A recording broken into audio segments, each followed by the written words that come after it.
من أنت؟ يبدو أنك تملأ كل مكان في جسدي دون أن أدرك، لكني لا أعرفك حق المعرفة.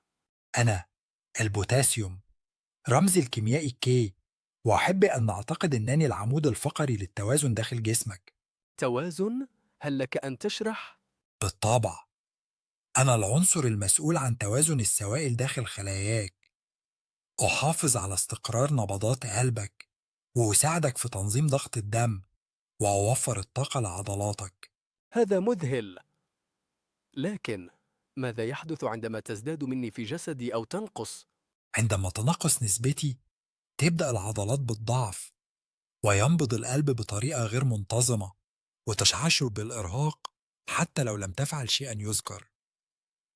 أما إذا زاد حضوري أكثر من اللازم فقد يؤدي ذلك إلى توقف القلب بسبب اضطراب كهربائي خطير. هذا خطير. كيف يمكنني أن أتأكد أن وجودك متوازن؟ تناول الأطعمة الطبيعية التي تحتوي على نسب جيدة من البوتاسيوم.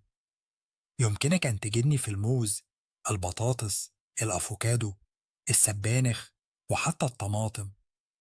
أنا كالضيف الكريم، إذا أعطتني الاحترام الذي أستحقه مش هسبب أي مشاكل. لكن أخبرني، هل هنالك أمراض مشهورة ترتبط بك بشكل مباشر؟ نعم، نقصي قد يؤدي إلى حالة تسمى نقص بوتاسيوم الدم، والتي تؤدي إلى ضعف في العضلات واضطرابات في القلب. وإذا زادت نسبتي فقد تصاب بحالة تعرف بفرط بوتاسيوم الدم، التي تشكل خطرا كبيرا على سلامة قلبك. يبدو أنك مهم جدا، لكن لماذا لا أفكر بك دائما؟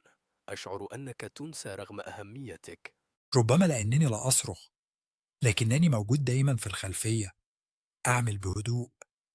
أنا كالهواء، لا تفكر بي إلا إذا بدأت تواجه مشكلة بدوني. شكرا لك.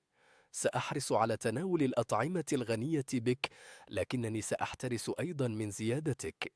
ده كل ما أطلبه، فأنا عنصر في غاية الأهمية لصحتك، لكنني ككل الأشياء أكون في أفضل حالاتي عندما أكون متوازنا.